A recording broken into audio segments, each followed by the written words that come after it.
আসসালামু আলাইকুম গাইস। আমি ইতিমধ্যে চলে এসেছিলাম সেই বিলসাতে। দেখতে পাচ্ছেন সেই গ্রাম বাংলার সেই ঐতিহ্যবাহী সেই নৌকা বাইচ।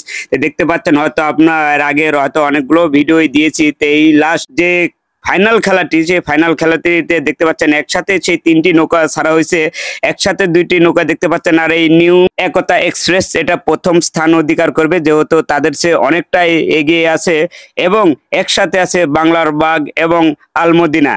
এই দুটার মধ্যে হয়তো সেকেন্ড এবং থার্ড বের হবে। তার মধ্যে দেখতে পাচ্ছেন সেই বাহিরে এবং সাইডে সেই প্রচুর পরিমাণ দর্শক। এই বিলসাতে হয়তো বিলসা জায়গাটি হয়তো অনেক আগে থেকেই অনেকটাই নাম করা জায়গা, যে অনেক ইয়াং পোলাপান এবং দাদা দাদি নাতি যা আছে সবগুলোই চলে যায় সেই নৌকা নিয়ে সেই পিকনিকে এখানে। আর দেখতে পাচ্ছেন সেই একদম আলমদিনা এবং বাংলার বাঘ একসাথে সেই হাড্ডাহাড্ডি লড়াই চলতেছে, একদম বাঘে সিংহে লড়াই। তার পিছনে দেখতে পাচ্ছেন সেই গ্রাম বাংলার সেই ছোটখাটো নৌকা অনেক তাদের পিছিয়ে ছুটতেছে। তাদের সাথে যে ফার্স্ট সেকেন্ড থার্ড কোনটা হয় সেটা দেখার আগ্রহ অনুভূতি দেখানোর জন্য বা জানার জন্য দেখতে পাচ্ছেন সে সবচেয়ে খেলার চেয়ে বেশি মজার যে খেলাটির মানুষ উপভোগ ভালো লেগেছে সেটা হলো আলমদিনা এবং বাংলার বাঘ। সেটা হাড্ডাহাড্ডি লড়াই এবং নিউ একতা এক্সপ্রেস তো একদম সামনাসামনি, হয়তো তাদের চেয়ে অনেকটাই এগিয়ে গেছে। হয়তো এটা একদম বলাই যায় যে একদম ফার্স্ট পুরস্কার নিয়ে নিবে। আর বাংলার বাঘ আর আলমদিনা দুইটার এত পরিমাণ সে হাড্ডাহাড্ডি লড়াই চলতেছে, দেখুন একদম বাঘে সিংহে লড়াই, কেউ কাউকে ছাড় দিচ্ছে না, একদম সমানভাবে চলতেছে। আপনারা হয়তো আসিছেন, হয়তো আমিও আসছিলাম, হয়তো ভিডিওটি হয়তো দিতে পারি নাই আপলোড, হয়তো সময় সংকটের জন্য। হয়তো কাল আস্তে আস্তে আমার প্রায় রাত 11টা বেজে গেছে বাসায় আসতে, হয়তো এই সময় আর সেই ভিডিওটি আপলোড করতে পারি নাই।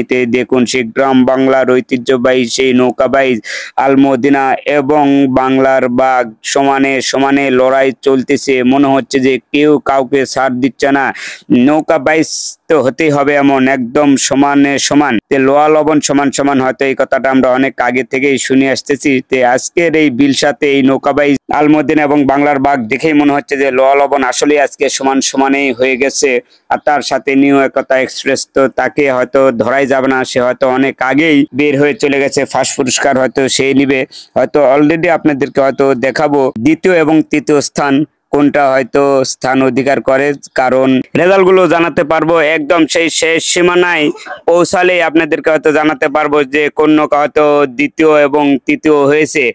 দেখতে পাচ্ছেন সেই লোহা লবণ সমানে সমানে সে চলতেছে সেই নৌকাগুলি। এই নৌকা বাইজে অংশগ্রহণ করেছে যেগুলো জেলা, নাটোর জেলা তো সর্বপ্রথমে আছে, তার সাথে আছে পাবনা জেলা, তার সাথে আছে সিরাজগঞ্জ জেলা এবং নওগাঁ জেলা থেকে যারা এই গ্রাম বাংলার ঐতিহ্যবাহী এই নৌকা বাইচ গুলো খেলা দেখাতে পছন্দ করে তারাই এসেছে এখানে।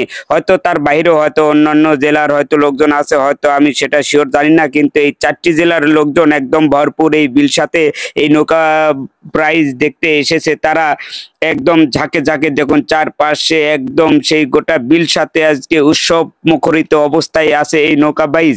আপনারাও হয়তো বেশি বেশি করে হয়তো অন্যান্য কোনো জেলাতে নৌকা বাইচ হলে হয়তো দলে দলে যোগদান করবেন। এই নৌকা বাইচ একটি গ্রাম বাংলার ঐতিহ্যবাহী সেই নৌকা বাইচ। দেখুন একবার সীমান্তে চলে এসেছে, হয়তো কে দ্বিতীয় এবং তৃতীয় হবে, হয়তো এর মধ্যে রেজাল্ট চলে আসবে।